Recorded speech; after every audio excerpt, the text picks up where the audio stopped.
इस कहानी को जरा ध्यान से सुनिएगा, क्योंकि यह कहानी आपके जीवन भर काम आएगी। नमस्कार दोस्तों, स्पिरिचुअल अवेकनिंग यूट्यूब चैनल में आपका दिल से स्वागत है। कर्म की शक्ति अद्वितीय है। यह वह ऊर्जा है जो हमें हमारी नियति को बदलने और अपने सपनों को साकार करने की ताकत देती है। जीवन में चाहे कितनी ही कठिनाइयां क्यों ना आए, यदि हम सही दिशा में प्रयासरत रहते हैं और अपने कर्मों में विश्वास रखते हैं तो सफलता अवश्य मिलती है। यह कहानी हमें सिखाती है कि कैसे कर्म की शक्ति ने एक व्यक्ति के जीवन को पूरी तरह से बदल दिया। गांव के एक कोने में, जहां हर सुबह पक्षियों की चहचहाहट और खेतों की खुशबू से दिन की शुरुआत होती थी, वहीं एक साधारण युवक रघु रहता था। रघु की उम्र लगभग 25 वर्ष थी। वह गरीब परिवार से था और उसकी जिंदगी संघर्षों से भरी थी। घर में माता पिता और 2 छोटे भाई बहन थे। रघु दिन भर खेतों में काम करता, लेकिन उसकी मेहनत के बावजूद परिवार को 2 वक्त की रोटी जुटाने में मुश्किल होती। कई बार उसे लगता कि उसकी मेहनत व्यर्थ जा रही है। रघु को लगता था कि उसकी किस्मत कभी नहीं बदलेगी। वह अक्सर सोचता, मैं इतना मेहनत करता हूं, फिर भी सब व्यर्थ है। शायद मेरी जिंदगी में कुछ अच्छा होने का समय ही नहीं आया। एक दिन वह एक पुराने पीपल के पेड़ के नीचे बैठा सोच रहा था कि उसकी इस जिंदगी का क्या अर्थ है। तभी गांव के एक साधु महात्मा वहां से गुजरे। उन्होंने रघु के चेहरे की चिंता को भांप लिया। साधु ने रघु से पूछा, बेटा, क्या बात है? क्यों इतना परेशान लग रहा है? रघु ने अपने दिल की सारी बात साधु से कह दी। साधु मुस्कुराए और बोले, तूने कभी यह सोचा है कि तेरी मेहनत का फल क्यों नहीं मिल रहा? रघु ने उत्तर दिया, मैं नहीं जानता बाबा, शायद मेरी किस्मत ही खराब है। साधु ने गंभीर होकर कहा, कर्म ही किस्मत है। तेरा हर प्रयास तुझे तेरे लक्ष्य के करीब लाता है, बशर्ते तू सच्चे दिल से उसे अपनाए। कभी भी निराश मत हो।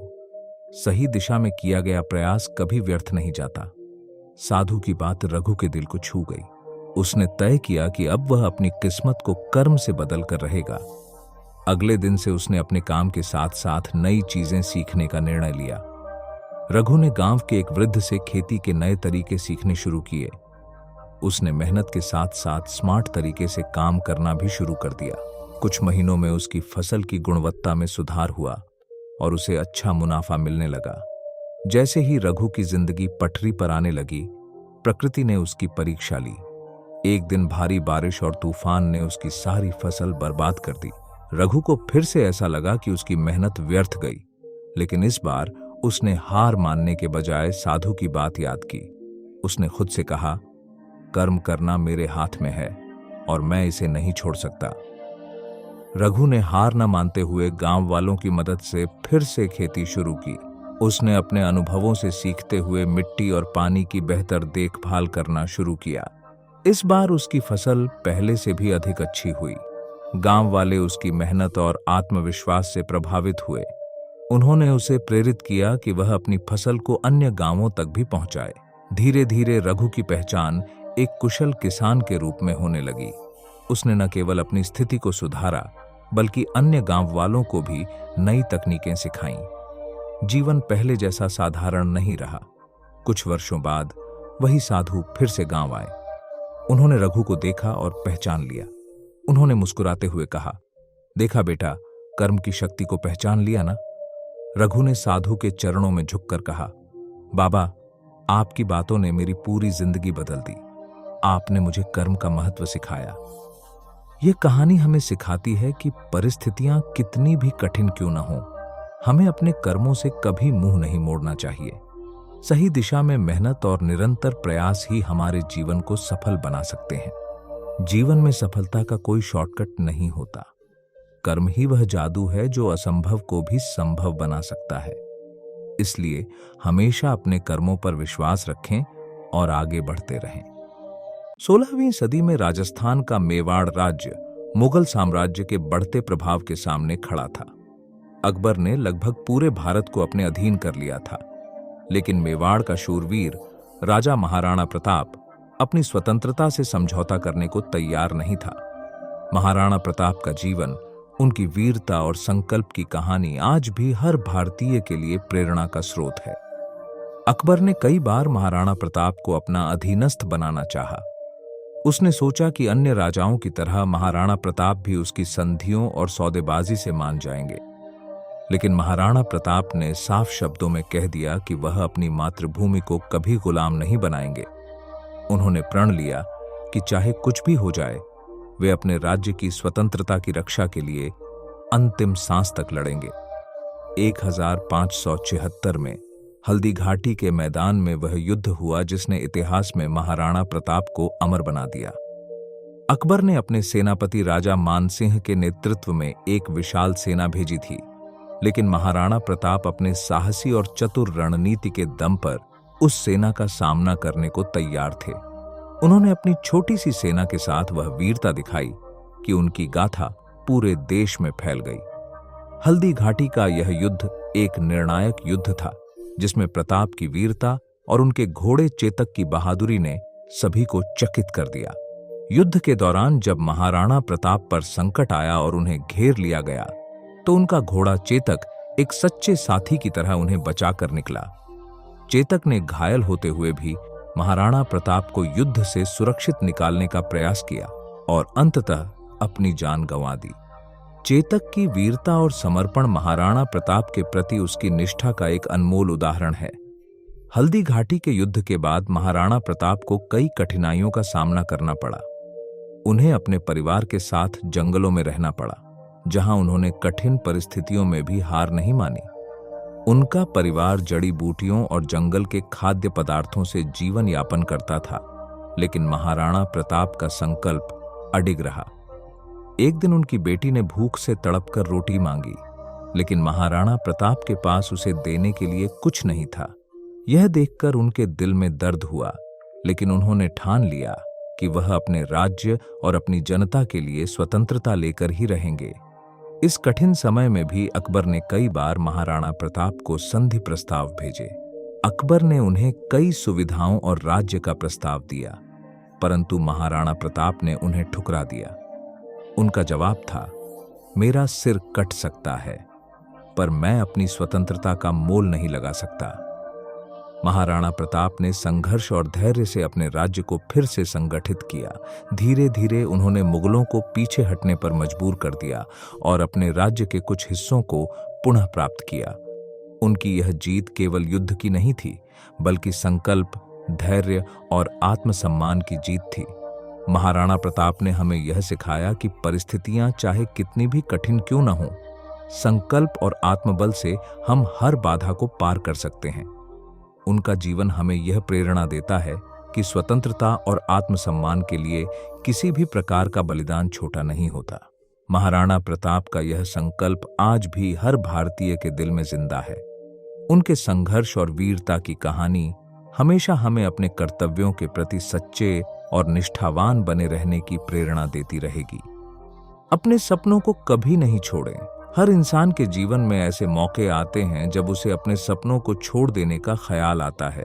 कई बार हमें लगता है कि रास्ता कठिन है, मंजिल दूर है और हमारी मेहनत बेकार हो रही है, परंतु यही समय होता है जब हमें अपने सपनों की शक्ति को पहचानना होता है। इस कहानी में हम एक ऐसे संत की कथा से प्रेरणा लेंगे जिन्होंने हर कठिनाई का सामना करते हुए अपने सपनों को साकार किया। उनका जीवन एक सीख है कि अगर हम अपने लक्ष्यों पर अडिग रहें तो असंभव भी संभव हो सकता है। किसी समय की बात है, एक छोटे से गांव में एक युवक रहता था जिसका नाम राघव था। राघव का सपना था कि वह एक महान संत बने और समाज में अध्यात्म का प्रकाश फैलाए, लेकिन उसके परिवार की स्थिति अच्छी नहीं थी। रोजमर्रा के छोटे छोटे खर्चे भी पूरे करना मुश्किल था। गांव वालों का कहना था कि यह सपना तुम्हारे लिए नहीं है, जीवन में छोटी सोच रखो, वास्तविकता में रहो। परंतु राघव ने ठान लिया था कि वह अपनी राह नहीं बदलेगा। एक दिन वह एक जंगल में ध्यान करने बैठा। वहां एक वृद्ध संत ध्यानमग्न थे। राघव ने उनसे अपनी इच्छा और कठिनाई के बारे में बात की। संत ने मुस्कुराते हुए कहा, तुम्हारी कठिनाइयां में तुम्हारे मार्ग का हिस्सा है। यह सपने को परखने का तरीका है कि क्या तुम सच में उसे पाना चाहते हो। संत ने उसे धैर्य रखने और कठिनाइयों को सहने की सलाह दी। राघव ने संत के वचनों को गंभीरता से लिया और अपने प्रयास में लग गया। उसने दिन रात साधना की। कुछ समय बाद जब उसे लगा कि वह संत बनने के योग्य है, तो वह एक आश्रम में जाकर रहने लगा। वहां के गुरुओं ने उसकी परीक्षा ली और उसे ध्यान की गहराई में जाने की विधि सिखाई। लेकिन वहां के कुछ साधकों ने राघव को नापसंद किया और उसे साधना से दूर करने की कोशिश की। उन्होंने राघव को अपमानित भी किया, परंतु राघव ने आत्मविश्वास नहीं छोड़ा। अगले कई सालों तक राघव ने कठिन तपस्या की। उसने सर्दियों में ठंड से जूझते हुए भी तप किया और ग्रीष्म की गर्मी में भी अपनी साधना नहीं छोड़ी। कई बार उसका शरीर थक जाता, मन टूट जाता, लेकिन उसके सपनों की प्रेरणा उसे हमेशा उठने का बल देती। उसके गुरुओं ने भी उसे समझाया कि सच्ची संतता की राह कठिन होती है, परंतु राघव का संकल्प उसे हर परिस्थिति में साधना करने के लिए मजबूर करता रहा। समय के साथ राघव की साधना का प्रभाव दिखने लगा। अब वह गांव के लोगों की सहायता करने लगा। लोग उसकी सादगी और समर्पण से प्रभावित हुए।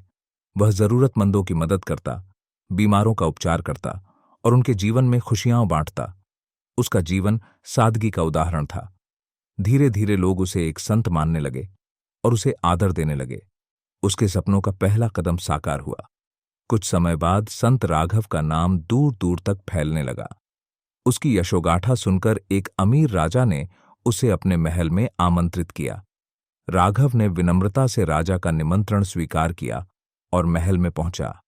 राजा ने उसकी सेवा और उपदेशों से प्रेरित होकर उसे अपने राज्य का आध्यात्मिक गुरु बनाने का प्रस्ताव रखा। लेकिन राघव को अपने भीतर का संत बनाना था। उसे इस बाहरी मान्यता में उलझना नहीं था। उसने यह प्रस्ताव ठुकरा दिया, जो कि उसके लिए एक बहुत बड़ा संघर्ष था। राघव अब पूरी तरह से साधना में डूब चुका था। वह अपने आत्म साक्षात्कार की राह पर था। एक दिन जब उसने कई महीनों की गहन साधना पूरी की, तो उसे आत्मज्ञान की प्राप्ति हुई। उस दिन उसे अपने सपनों का पूरा आशीर्वाद मिला। वह संत बन गया, जिसे लोग महान संत राघव के नाम से जानने लगे। संत राघव ने जीवन भर लोगों को एक ही सीख दी: अपने सपनों को कभी मत छोड़ो। कठिनाइयां ही तुम्हें उन सपनों की ओर ले जाएंगी। वह कहते थे कि असफलता, आलोचना और कठिनाइयां ही व्यक्ति को उसकी सच्ची मंजिल तक पहुंचाती है। यही जीवन का सत्य है। संत राघव की कहानी हमें सिखाती है कि चाहे परिस्थितियां कितनी भी कठिन क्यों न हों, अपने सपनों को कभी नहीं छोड़ना चाहिए। सच्ची सफलता उन्हीं को मिलती है जो हर बाधा का सामना करते हुए अपने लक्ष्य पर डटे रहते हैं। कभी खाली मत बैठो। सफलता उनके पास नहीं आती जो समय का अपमान करते हैं। सफलता उन्हीं को मिलती है जो हर एक पल का सदुपयोग करना जानते हैं। आपके समय और मेहनत का हर एक क्षण आपकी जीवन यात्रा को महान बना सकता है। अगर आपने समय का सही तरीके से उपयोग किया, तो कोई भी मंजिल आपसे दूर नहीं रहेगी। सफलता के अपने कुछ निश्चित नियम होते हैं। जीवन में हर व्यक्ति सफल होना चाहता है, लेकिन इसे प्राप्त करने के लिए मेहनत और लगन की आवश्यकता होती है। इस कहानी में हम एक संत की प्रेरणादायक कथा के माध्यम से उन 6 नियमों को समझेंगे जो हमें जीवन में सफलता की ओर ले जाते हैं। गांव से दूर एक छोटे से पहाड़ी क्षेत्र में एक संत रहते थे। उनका नाम संत राघव था। उनकी बातें हमेशा ज्ञान और प्रेरणा से भरी होती थीं और उनका हर शब्द सुनने वालों के दिलों में उतर जाता था। संत राघव का एक सिद्धांत था: कभी खाली मत बैठो। वह हमेशा लोगों को प्रेरित करते थे कि हर समय को उपयोग में लाएं और अपने जीवन में कोई न कोई सकारात्मक कार्य करें। एक दिन एक युवक उनके पास आया और उनसे सफलता का मार्गदर्शन मांगा। संत ने मुस्कुराते हुए कहा, अगर तुम सच में सफल होना चाहते हो तो मेरे 6 नियमों का पालन करो। युवक उत्सुकता से संत राघव की ओर देखने लगा। संत ने कहा, सबसे पहले तुम अपना उद्देश्य पहचानो। बिना उद्देश्य के जीवन ऐसे है जैसे बिना दिशा की नाव। जब तुम्हारे पास एक स्पष्ट उद्देश्य होता है तो हर कदम तुम्हें उसी ओर लेकर जाता है। अपने आप से पूछो कि तुम्हें जीवन में क्या करना है और क्यों करना है। युवक ने अपनी आंखों में चमक के साथ सिर हिलाया। संत की ये बात उसके दिल को छू गई। उसने समझा कि सफलता का पहला कदम यही है कि वह अपने जीवन का उद्देश्य समझे और उसे प्राप्त करने के लिए दृढ़ निश्चय करे। संत ने आगे कहा, समय सबसे अनमोल चीज है। अगर तुम इसका सम्मान नहीं करोगे तो ये तुम्हारा साथ नहीं देगा। अपने समय का सही प्रबंधन करो और अपने हर पल का सदुपयोग करो। ऐसा करो कि तुम्हारा दिन अनुशासित हो। कुछ समय सीखने में लगाओ, कुछ समय मेहनत में और कुछ समय अपने विकास में। यह नियम भी युवक के लिए नई सीख थी। उसे यह समझ में आ गया कि अगर समय का सदुपयोग नहीं किया तो सफलता दूर रह जाएगी। उसने संत के निर्देशानुसार अपने दिनचर्या में बदलाव लाने का निश्चय किया। संत ने तीसरा नियम बताया, जिंदगी में सीखना कभी बंद मत करो। हर दिन कुछ नया सीखो, चाहे वह किसी छोटी सी चीज में ही क्यों ना हो। जो सीखता रहता है वही प्रगति करता है। ज्ञान का कोई अंत नहीं है। हमेशा खुद को नई चीजों के लिए तैयार रखो और उन्हें समझने का प्रयास करो। युवक ने महसूस किया कि उसे हर रोज अपने ज्ञान में कुछ नया जोड़ना चाहिए। उसे समझ आ गया कि सीखना सफलता का महत्वपूर्ण हिस्सा है और सीखते रहना ही एक सफल व्यक्ति की पहचान है। संत ने युवक को समझाते हुए कहा, अगर तुम सोचते हो कि सफलता बिना मेहनत के मिल सकती है तो तुम गलत हो। कोई भी बड़ा काम बिना मेहनत के नहीं होता। मेहनत से कभी मत घबराओ। जितना अधिक मेहनत करोगे उतनी ही सफलता तुम्हारे करीब आएगी। जीवन में हर चुनौती को पूरे आत्मविश्वास से स्वीकार करो। युवक ने यह सुनकर संत की ओर नजरें उठाई। उसे यह एहसास हो गया कि असल मेहनत ही उसे उसके लक्ष्य तक पहुंचा सकती है। उसने मेहनत को अपने जीवन का हिस्सा बनाने का निश्चय कर लिया। संत ने पांचवा नियम समझाया, सफलता के रास्ते में अक्सर लोग अपने स्वास्थ्य को नजरअंदाज कर देते हैं। याद रखो, स्वास्थ्य ही सबसे बड़ा धन है।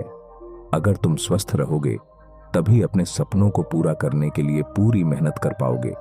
स्वस्थ शरीर में ही स्वस्थ मन निवास करता है और स्वस्थ मन ही महान विचारों का घर होता है। युवक को ये बात सुनकर समझ आया कि यदि वह स्वस्थ रहेगा तभी अपनी यात्रा को सही तरह से आगे बढ़ा पाएगा। उसने संत की सलाह मानी और अपने स्वास्थ्य का ख्याल रखने का निश्चय किया। संत ने आखिर में कहा, सकारात्मक सोच रखो। नकारात्मक विचार तुम्हें कमजोर बनाएंगे। हमेशा अच्छे के बारे में सोचो। हर परिस्थिति में कुछ अच्छा खोजो। सकारात्मकता से भरा इंसान हमेशा कठिनाइयों में भी राह ढूंढ लेता है। सफल लोग कभी नकारात्मकता में नहीं फंसते। वे हमेशा आशावादी रहते हैं और यही उनकी सबसे बड़ी ताकत होती है। युवक ने संत के इस नियम को भी आत्मसात कर लिया। उसने यह महसूस किया कि सकारात्मक सोच उसे सफलता के रास्ते पर स्थिरता और धैर्य के साथ बनाए रखेगी। युवक ने संत राघव द्वारा बताए गए इन 6 नियमों को अपने जीवन में अपनाने का निश्चय किया।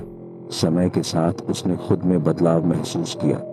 अब वह एक उद्देश्य के साथ जी रहा था, अपने समय का प्रबंधन कर रहा था, हर रोज कुछ नया सीख रहा था, मेहनत कर रहा था, अपने स्वास्थ्य का ध्यान रख रहा था और हमेशा सकारात्मक सोच रखता था। धीरे धीरे युवक अपने क्षेत्र में एक सफल और प्रेरणादायक व्यक्ति बन गया। उसकी कहानी पूरे गांव में मशहूर हो गई। लोग उससे प्रेरणा लेने लगे और उसके जीवन के ये 6 नियम गांव के हर व्यक्ति के जीवन का हिस्सा बन गए। संत राघव की सिखाई बातें सदियों तक लोगों को प्रेरित करती रही। कभी खाली मत बैठो। सफलता का सफर उन्हीं के लिए है जो अपने हर पल का सम्मान करते हैं। उद्देश्य का ज्ञान, समय का प्रबंधन, लगातार सीखना, मेहनत, स्वास्थ्य का ख्याल और सकारात्मक सोच, यही सफलता की कुंजी है। जीवन में शांति और खुशी पाने के लिए हमें अपने विचारों, भावनाओं और दूसरों के प्रति अपने दृष्टिकोण पर ध्यान देना चाहिए। अगर हम सही तरीके से अपनी सोच को समझें और सकारात्मक दृष्टिकोण रखें तो न केवल हम सुखी रह सकते हैं बल्कि मतलबी लोग भी हमसे दूर रहते हैं। यह कहानी महात्मा बुद्ध के जीवन से प्रेरित है, जिसमें उन्होंने अपने शिष्यों को यह सिखाया कि जीवन में किन बातों का ध्यान रखना चाहिए ताकि मतलबी लोग खुद ही उनसे दूर रहें। एक दिन की बात है, गौतम बुद्ध अपने शिष्यों के साथ एक गांव में प्रवास कर रहे थे। उनके चारों ओर शांति का माहौल था, लेकिन गांव के कुछ लोग परेशान थे। उन्हें लगता था कि बुद्ध की शिक्षाएं केवल अच्छे लोगों के लिए हैं और जिनके दिल में लोभ, ईर्ष्या और स्वार्थ भरे हैं। उन्हें समझाना संभव नहीं है। यह बात जब बुद्ध के शिष्य आनंद ने बुद्ध को बताई तो बुद्ध मुस्कुराए और बोले, आनंद, हमें लोगों के स्वभाव को बदलने की कोशिश नहीं करनी चाहिए। हमें तो केवल यह सीखना है कि किस प्रकार का जीवन जिएं ताकि स्वार्थी और मतलबी लोग हमारे समीप आने से पहले ही खुद को दूर कर लें। आनंद को यह बात सुनकर थोड़ा अचरज हुआ। उन्होंने पूछा, भगवान, क्या आप मुझे बता सकते हैं कि कैसे हम ऐसा जीवन जी सकते हैं जिसमें मतलबी लोग हमसे दूर रहें? बुद्ध ने आनंद को एक प्रसंग सुनाया जिससे उसे यह समझने में मदद मिले। बहुत समय पहले एक गांव में एक सज्जन व्यक्ति रहता था जिसका नाम सुधीर था। सुधीर नेक, ईमानदार और दयालु था।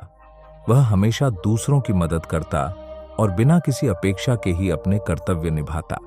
लेकिन उसके जीवन में कुछ लोग ऐसे भी थे जो केवल अपने स्वार्थ के कारण उसके पास आते थे। जब उनका काम निकल जाता तो वे उसे छोड़कर चले जाते। सुधीर इन लोगों से परेशान रहने लगा और सोचने लगा कि आखिर वह क्या करे कि ऐसे मतलबी लोग उससे दूर रहें। एक दिन उसने यह समस्या लेकर भगवान बुद्ध का रास्ता पकड़ा। वह बुद्ध के पास गया और अपना दुखड़ा सुनाया। उसने कहा, भगवान, मैं सभी के प्रति दया और सहानुभूति रखता हूं, फिर भी लोग मेरे साथ स्वार्थी व्यवहार करते हैं। मैं उनसे दूर कैसे रहूं? बुद्ध ने मुस्कुराते हुए सुधीर को पास बैठने का संकेत दिया और कहने लगे, सुधीर, यह जीवन एक यात्रा है और इस यात्रा में हमारा सामना विभिन्न प्रकार के लोगों से होता है। कुछ लोग हमारे जीवन में हमारे साथ चलने के लिए आते हैं तो कुछ लोग केवल अपने काम के लिए। अगर हम चाहते हैं कि ऐसे स्वार्थी लोग हमसे दूर रहें तो सबसे पहले हमें अपनी सोच को मजबूत और अपनी आत्मा को शुद्ध बनाना होगा। सुधीर ने चकित होकर पूछा, भगवान, यह कैसे संभव है? कृपया मुझे समझाइए। बुद्ध ने सुधीर को समझाते हुए कहा कि जीवन में इन बातों का ध्यान रखना बहुत आवश्यक है ताकि मतलबी लोग खुद ही दूर रहें। बुद्ध ने कहा, अगर हम अपने आत्मसम्मान को सर्वोच्च रखते हैं और स्वयं को छोटा या निर्बल नहीं समझते तो कोई भी मतलबी व्यक्ति हमारे पास आने की हिम्मत नहीं करेगा। जब लोग यह देखते हैं कि हम अपने आत्मसम्मान का आदर करते हैं तो वे हमें अनदेखा करने या हमारी उपेक्षा करने की कोशिश नहीं करेंगे। और ऐसे लोग जो केवल स्वार्थ के कारण आते हैं वे अपने आप ही दूर हो जाएंगे। सुधीर ने सिर हिलाया और बोला, मैं समझ गया भगवान, आत्मसम्मान रखना बहुत जरूरी है। बुद्ध ने आगे कहा, जीवन में हमें अपनी सीमाओं का ध्यान रखना चाहिए। अगर हम सबके लिए उपलब्ध रहते हैं, हर किसी की मदद करते हैं, तो लोग हमें स्वार्थी नजर से देखने लगते हैं। कुछ लोग आपको केवल अपने फायदे के लिए इस्तेमाल करना चाहते हैं और जब उनका काम पूरा हो जाता है तो वे दूर चले जाते हैं। इसलिए अपनी सीमाओं का ध्यान रखें और अपनी ऊर्जा को सही दिशा में लगाएं। सुधीर ने ध्यानपूर्वक सुना और बुद्ध से पूछा, भगवान, क्या हमें किसी की मदद नहीं करनी चाहिए? बुद्ध ने मुस्कुराते हुए कहा, नहीं सुधीर, मदद जरूर करनी चाहिए, परंतु केवल तब जब आपकी आत्मा कहे कि यह सही है और किसी की सहायता करने से आपको सच्ची खुशी मिल रही हो। जब हम दूसरों के कार्यों का बोझ अपने ऊपर लेते हैं तो हम अपनी ऊर्जा को नष्ट करते हैं और लोग हमें हल्के में लेने लगते हैं। बुद्ध ने कहा, जब आप अपनी भावनाओं पर संयम रखते हैं तो कोई भी आपको परेशान नहीं कर सकता। अक्सर लोग हमारे क्रोध, लोभ और दुख का लाभ उठाते हैं और हमें मतलबी बातों में फंसा देते हैं।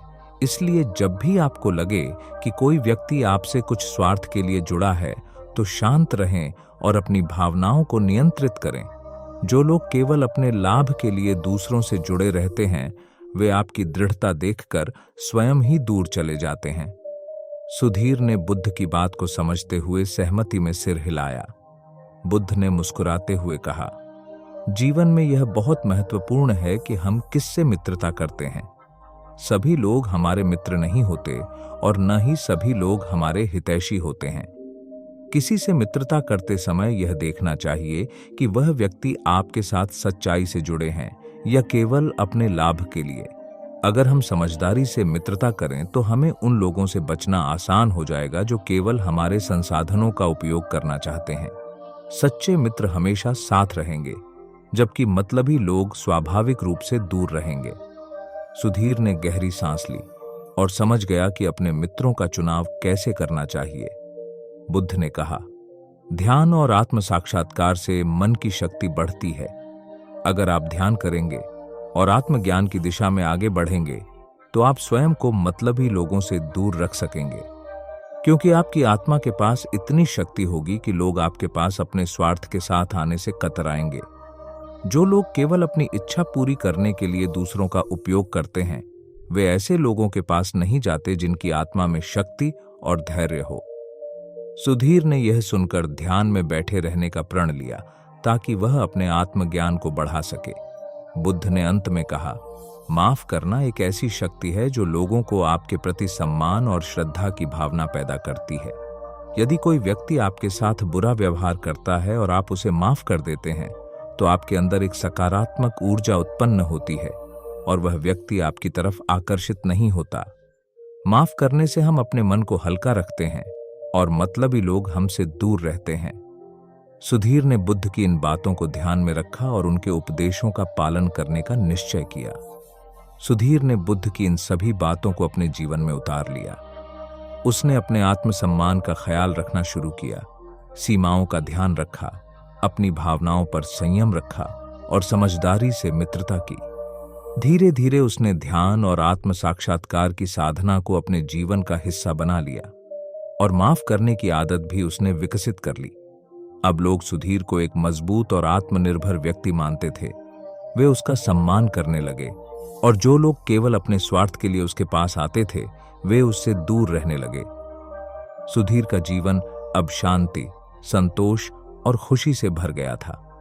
बुद्ध के उपदेशों को मानकर सुधीर ने अपनी जिंदगी को पूरी तरह बदल लिया और अपने अनुभव से उसने समझा कि जब हम अपने जीवन में इन बातों का ध्यान रखते हैं तो मतलबी लोग खुद ही दूर हो जाते हैं।